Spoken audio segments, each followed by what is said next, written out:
is Solar.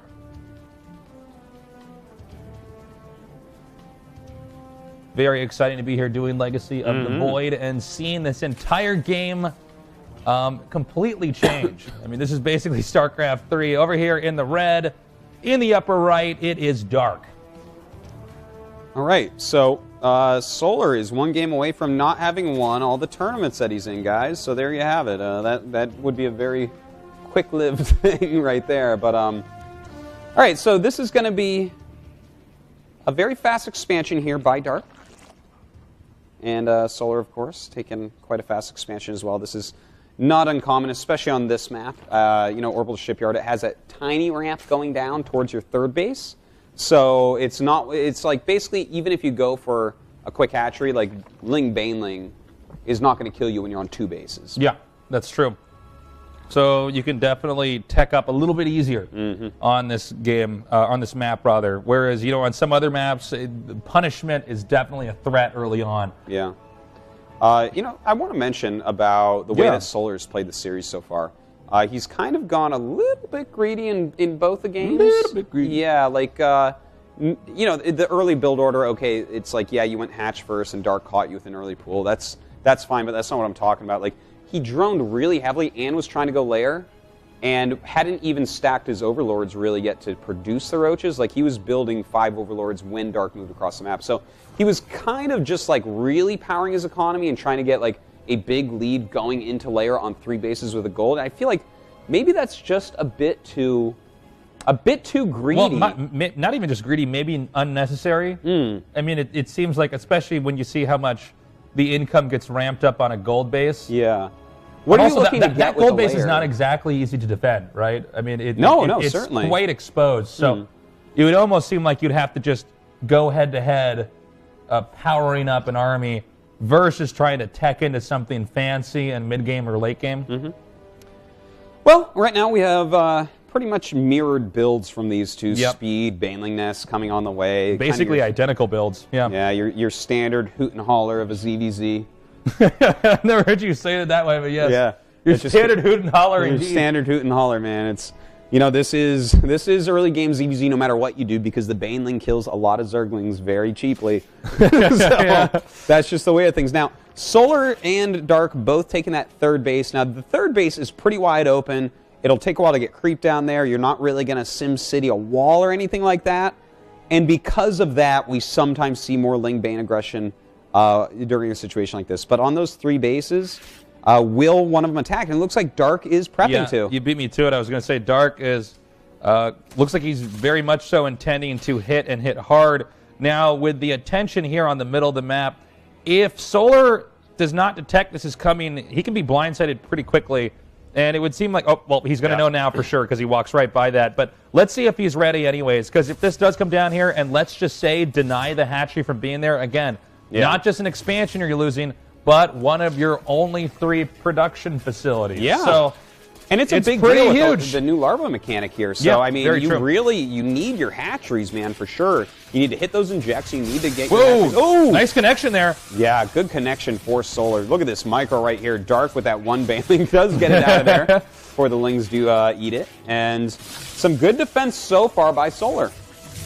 Oh, got to be careful losing one Baneling without doing any real damage. And it does seem as though Dark here is going to continue on with this attack. We have a lot more Lings being made. Maybe I spoke too soon. He's starting to drone up a little bit here, but he still has enough to maybe try to put on a little bit more pressure. I think already it's basically been held. So, the drone count is not really that far off. And, yeah, he lost a few more Lings and stuff like that, but Legacy of the Void is a bit different from Heart of the Swarm or Wings of Liberty in the fact that even if you get ahead, like, in Heart of the Storm towards the end there, it's like, okay, well, you're ahead by like a tiny amount, and then your opponent just kills you for it. Here, it's a lot harder to do with things like Ravagers. So very true, and having that higher base economy. So even though like maybe Dark's attack was a little bit weak and didn't really do anything, this game is like really not as far apart as it may look. Also, Solar coming up here with 8 roaches being produced. Let's see if they can actually spot this. The Baneling now coming in here. This will be gunned down there by the Queen and the 2 Lings. But definitely the option here for a counterattack, and that's a second drone we've seen sent out across the map. I wanted to give Dark the benefit of the doubt and not highlight the first one I saw, since anybody who's played enough StarCraft has had that moment where you're going, oh my god, what is that drone doing here? But two drones across on the map, for guys that play, basically 10 to 8 hours a day, that's kind of unforgivable. Yeah, it's kind of weird. In a ZVZ where it really is a bit of a tightrope walk of drones versus attacking units. Having two go all the way across the map is, I'd say, a bit unacceptable. Yeah, I would tend to agree with you on that. Well, right now, Solar is kind of doing that very powerful attack right now. He's making a lot more Banelings. He has a lot of Roaches in the way. Now, Dark has made quite a few units, and their army supply is really rather close, so I would say that this should be very holdable, especially those Corrosive Biles. Okay, he's going to try to come up here. As you were saying, Artosis, Ravager's out just in time. We do have range attack being upgraded here for Solar. And plenty more drones here as well for Solar, as he wants to take this to a more technical mid-game in a ZVZ. Kind of funny to even be calling it mid-game, because we see them on 3 bases, but because it's Legacy of the Void, they expand so much faster. Yeah, it is kind of wild like that up here at 100 supply. It's like, yeah, you're right, we're entering mid-game now. Like, the layer is We're actually not only done 6 minutes and 50 seconds into this game, technically. And that's real time, not StarCraft 2 time. Yeah. Like, you can set your watch Thank by God that we don't clock, use guys. StarCraft 2 time anymore, which was like a time that didn't really That was the most mean confusing anything. thing. Whenever I was late to pick up my daughter, I blamed it on that, man. Like, was this StarCraft 2 time? Picking up your kid from school?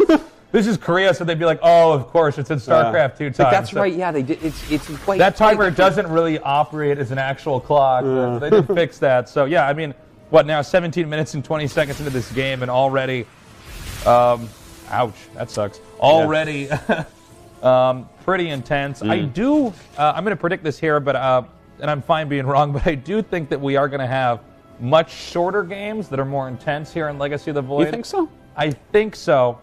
I'm fine being wrong, but it just seems like the rate at which things ramp up, the game is, well, the average I guess you game can say in Heart it's of the Storm, I operating believe, faster. was 14 or 15 minutes, I believe, across all matchups. Was it? I believe it was right around there. Well, we'll see if this one's longer, but there's definitely more multitasking going on because the rate at which the game is operating at is just faster. You're getting more bases, higher supply counts. By the way, look at this. This is really, really cool. Overlord drops have changed a lot in Legacy of the Void. If you're just joining us here today, you haven't really been watching Legacy of the Void, it just came out and everything, you upgrade each Overlord individually. So these guys are actually both going for some Baneling drops here, which is awesome, both for mineral lines and on top of clumped roaches. Yeah, it can be a powerful move as well. You can fly right in there if the roaches are bunched up. Boom, huge splash damage there. That can really tip the tide. Yeah. Well, did I use that right? Tip the tide? No, you didn't. As that came out of my mouth, I'm like, I was trying to make a joke about. Can you tip the tide? I don't know. Only Atlas can tip the tide, my friend. I think the moon is basically tipping the tide of the seas, throughout the year. But I guess gently pulling the tide is a better way to. Yeah, I think that's a much more articulate way to put that.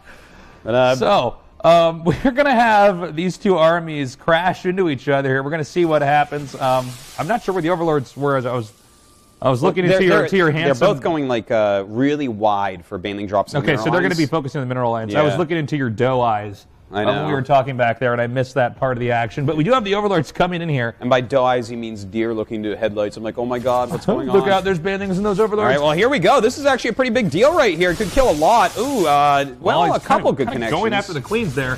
Probably would have been better to actually target down. Well, they're both going to be hitting the queens there.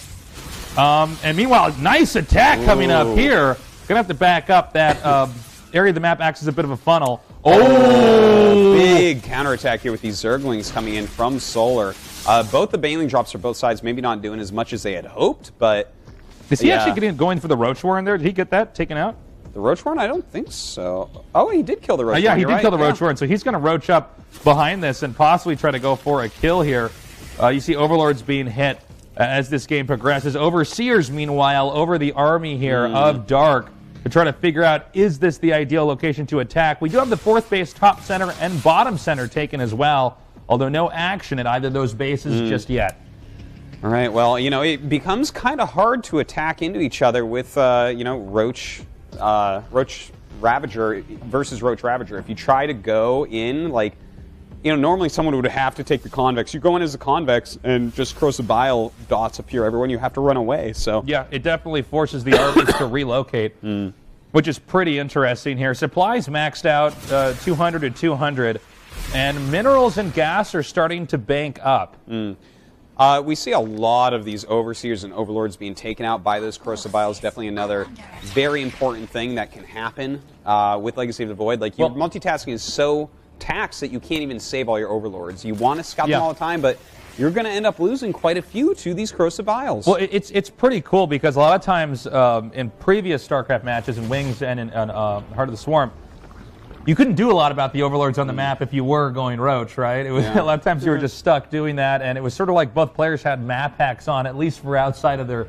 opponent's bases. So this adds a lot of unpredictability to it. Certainly it does. Now, I do want to mention that Solar just did a big spore trick, like canceled 8 spores to get 208 supply. So he has a bit more supply here than is allowed in the game. Someone call Blizzard. But we'll see if he can get Blizzard on my speed dial. They can't allow that.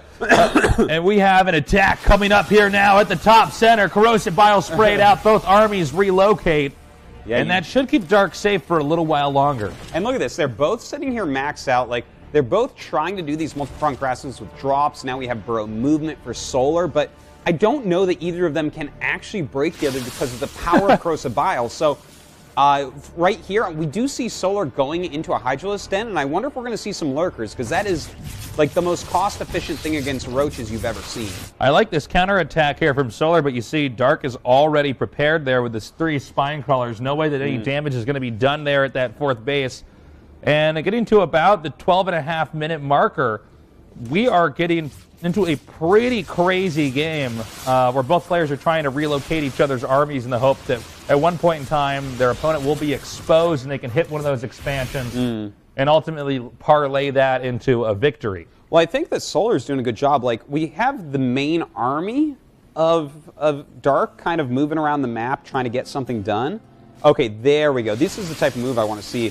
Looks like he does have an Overseer here, so it's going to be a little bit hard to get anything done. But he didn't follow it. He didn't follow it. Yeah, he may not have even actually seen that. He's probably microing elsewhere right now. That's true. Yeah, I mean, a lot of multitasking here in Legacy of the Void. So he's going to unburrow over here, and actually taking out the queens and the drones will be a quick second there. Meanwhile, another base back over here. This is actually exactly the play that Dark needed to do the damage, as there are so many locations. And if Solar doesn't split his army up correctly, it's going to be a disaster, as the main army that we see just outside of Solar's base is waiting for the reaction here of Solar so he can come in here and try to put on that killing blow. Well, right now we have a lot of drones actually going down for Solar. He is trying to get into some of these Hydralisks. Kind of a weird play there with the Burrowed Roach is actually coming through there. Also note the bank here for Dark. Dark has so many minerals banked up. He can basically just put his drink. He can put his drink on the R key and just have roaches made for the next few minutes of this game and be fine. That would have to, his drink would have to be a wine glass without the bottom, just the stem hitting the R key. That would be quite hard to balance, but he could do it indeed with that much bank. Again, another attack actually happening down here at the bottom. Meanwhile, we have Dark allowing Solar to chase him back, and the hatchery was taken down there in the bottom center. Very bad moment here for Solar, as there's a high chance he might get knocked out of this best of 3. Yeah, Solar's having a terribly hard time against Dark here. Like, Dark ends up doing all the big damage, like moving his army around. I felt like Solar was having a good approach with his harassment, because it was doing a good job for a bit there. But that burrow movement roach technique from Dark actually ended up killing a lot, and Solar is just kind of falling apart everywhere. Now, it looks like the defending army here for Solar is going to be a little bit bigger, but it's the minerals and gas that are saved up here that's the real story, as well as the number of bases here. It's Solar on 3 to Dark on 4. And right now, Solar doesn't have any real option to attack here. He's just trying to defend. Dark's doing a really good job of attacking from 2 different locations, so that if Solar leaves with his entire army on one side, the other side can come in here. But as I say that, what Solar does is send both his armies out and then regroups, and it's now going to be Dark on the defensive. Yeah, well, this is Solar's one chance. His economy sucks, his bank is non-existent, but his army is just as good as Dark. So who knows? We see some great corrosive biles or something like that. It might end up working. Let's not forget, he actually has way more Ravagers right now and some Hydras in there. So he actually has a shot for sure. His army is quality. Yeah, he's going to come up here now. With a number of Corrosive Biles, he can actually push his opponent all the way back to the hatchery, most likely. So what we see here from Dark is he's attempting to just buy time. He knows the longer the game goes, the more minerals he's going to bank up. And when they're maxed out, it's pretty important. The moment you lose your army, boom, you remake it immediately. So Dark doing a good job stalling out here. The pressure on Solar, he needs to come up here and basically end this game because there's no third base being produced. So the clock is ticking right now on Solar's career. He needs to get something done here. And look at this, a lot of Corrosive Biles. He actually can't even cast them all before they like start respawning. He has like basically infinity Corrosive Biles now. So we're going to see that nonstop. But of course, you know, there's a big bank still here for his opponent who's still maxed out, and his army supply is getting higher and higher. Look, if he gets this third base, that would be huge. That would actually even out this game. But hitting from all different sides right now is Dark coming in here with a beautiful surround. Is it going to be enough? A few more reinforcements coming up here. Look at the supplies. It's 90 to 150. And that tells me right there, Dark has enough to close this out as this game spirals out of control.